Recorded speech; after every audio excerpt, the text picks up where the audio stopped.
Things are getting very interesting at Canada's Wonderland, and that is because they're starting prep work for number 19, their 19th coaster.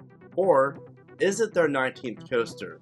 And how large will this be? Because this coaster could take up over 8 acres, which, by the way, would be more than Leviathan, Behemoth, and Yukon Striker. This is Theme Park Predictions. I have a ton to go over about this awesome park located just north of Toronto, Canada. So let's get into this. Now here's the area where we're looking at as far as the new coaster. And if you're not familiar, around 3 or 4 months ago, Cedar Fair sent an email survey out basically showcasing 3 coaster concepts for what you would, as a guest, like to see come to Canada's Wonderland.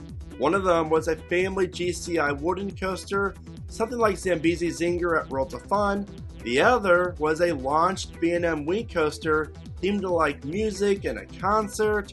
And the most intriguing one was themed to a blast coaster, a ride that would launch you out of Canada's Wonderland's mountain. Well, as it turns out, all rumors are pointing to project number 19 that's going to be opening in 2025 will be the blast coaster concept, which is amazing news. But there's a lot of rumors out there that this might be a wing coaster opposed to the inverted coaster that we saw on the concept artwork. For one thing's for sure, I think that definitely Canada's Wonderland's next coaster will come from B&M. And with this project, there's a few things we have to take into consideration. One, the Sky Coaster that's located right here, apparently it's gone. They're going to remove it, which is kind of crazy and kind of goes against the principles of Theme Park 101. You never remove an attraction that people pay to ride, but I understand why they'll do it. It takes a lot of staffing. This ride's been there for quite a while, and this is prime real estate right in the front of the park. And with these aerial images that you see here, there's a lot of room for a new coaster that would run from basically the front of the park and run parallel with International Street, which would then lead you right next to the mountain. So this is very intriguing because this coaster could be rather large. As far as exact stats, it's anyone's guess, but if the coaster does feature an inversion that goes through the mountain, then I would say that's obviously going to be the tallest point of the coaster, and you're looking at probably around 130 to 140 feet tall if I had to guess.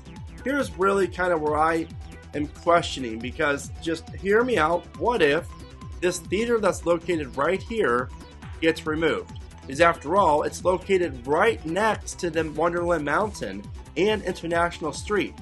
And according to Amusement Insiders, you gotta check out their channel. He flies his drone around the park all the time for all the construction updates. So be sure to go check out their work. They do great stuff.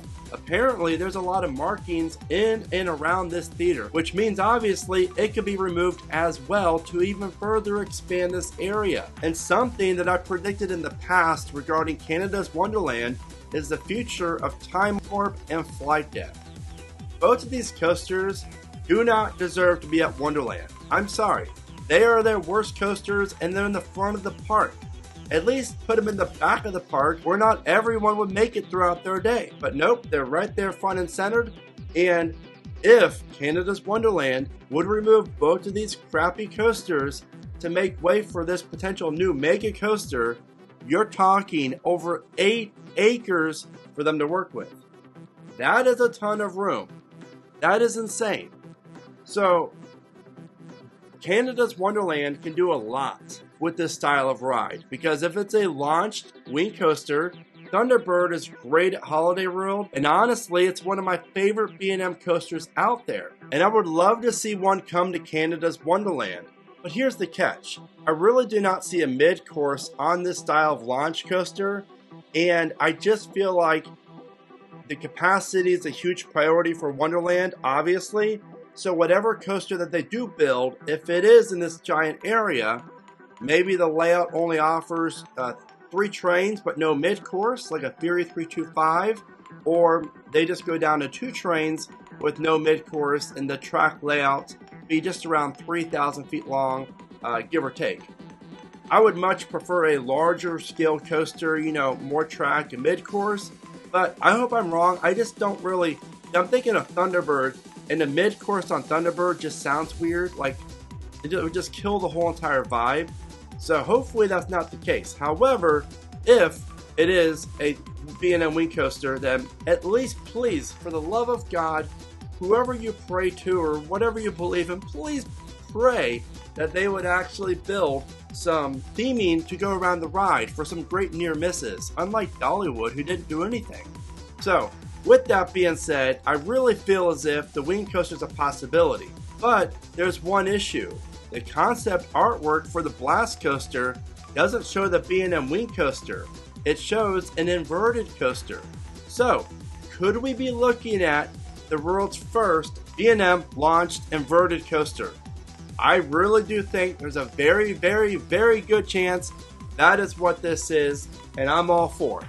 I think that would be legit cool, a great way to market this attraction, and we all know Canada's Wonderland desperately deserves a really high quality B&M inverted coaster, and this right here would be absolutely legit. So I'm kind of wrapping my head around all my thoughts and preparing for this video, and the wing coaster makes a lot of sense, but I just feel like the launched B&M inverted coaster, that's, if I had to lean anywhere, I'm going to go 60% that, 40% the B&M wing coaster.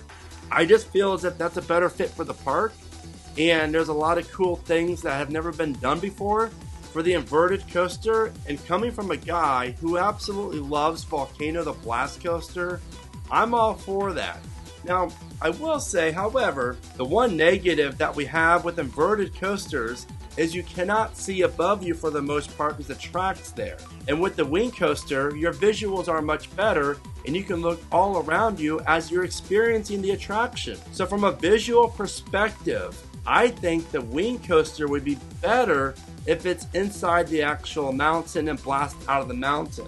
I still would love to see the inverted one, but for the visual speaking, I think that would be a better option just for that. But again, here's another interesting thing.